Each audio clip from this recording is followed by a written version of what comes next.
Déclinons ensemble le mécanisme d'apparition du dommage à partir d'une situation toute simple. Prenons l'exemple d'une école, et plus particulièrement le toit de cette école. La hauteur du toit constitue un danger, car le danger se définit par la propriété qu'a un élément ou une situation de nuire à la santé, et la hauteur du toit peut faire mal. Le danger seul, sans présence humaine, est inoffensif. Mais imaginons que Pierre vienne intervenir sur la toiture pour remplacer une tuile.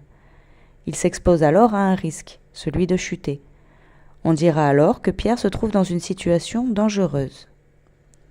À partir de cet exemple, on constate que le risque est issu de la rencontre entre un danger, soit un élément capable de provoquer un dommage, et un individu.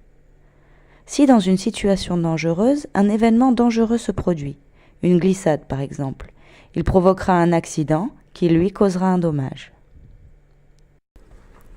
Nous avons vu que le risque est issu de la rencontre entre un individu et un danger, et qu'il est à la source de l'accident. Pour déterminer l'importance du risque, 2 critères sont utilisés.